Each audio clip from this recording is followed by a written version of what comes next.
Once upon a time, the Parthenon looked like this. A temple to the goddess Athena. It was a symbol of culture and refinement. A beautifully sculpted marble frieze banded the Parthenon above the columns.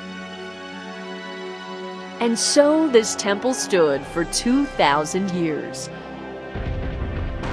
But in 1687, it was blown up during a war between Venice and the Ottoman Empire, which was then occupying Greece. The Parthenon lay in ruins.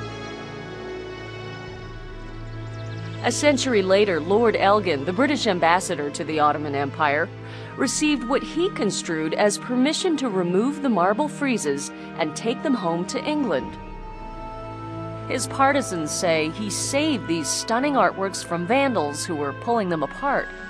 Without him, they say, the marbles wouldn't exist.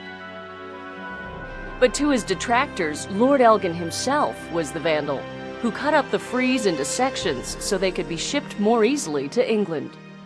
We have a piece in London, and we have other fragments from the same piece, let's say the heads of the figures, in Athens. Dimitrios Pandermalis heads the organization that's building Greece's new Acropolis Museum, and he wants the marbles back permanently. They symbolize the highest moment of classical art in ancient Greece. They belong to the Parthenon itself.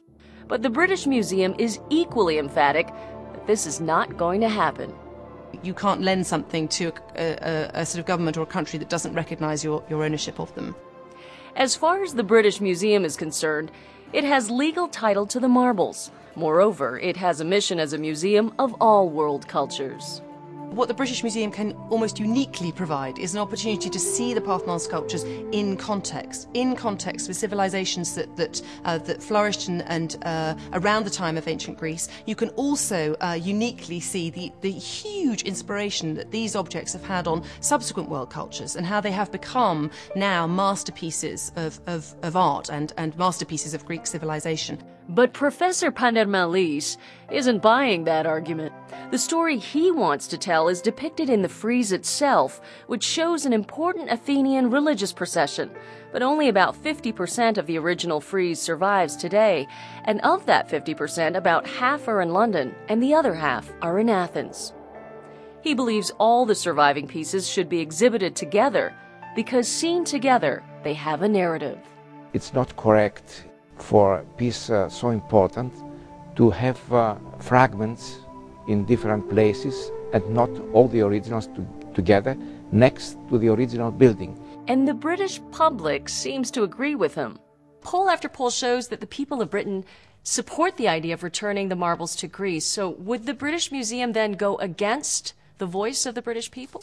Well, I think we'd have to look in a little bit more detail in terms of those polls, and I think it's worth saying that all of them are certainly now, some years old. People think it's a simple decision, yes or no, they stay or they go, and that's it. And it isn't. It's a very, very, very complicated situation. For now, Professor Pandermalis intends to fill in the gaps of his frieze with copies of the British Museum's frieze, so that visitors can have a more complete vision of the procession that's depicted. We'll paint the copies with special color to make differentiation. Of course, our target is that we replace one day the copies with the originals. And he's hopeful they can work something out. On the basis of an exchange, of a friendly cooperation, will be possible to get back the maps of the Parthenon. The trustees, we have a very generous loans policy. There isn't any, there would be no reason why that discussion couldn't take place. And perhaps this great symbol of civilization will ultimately inspire a solution that benefits everyone.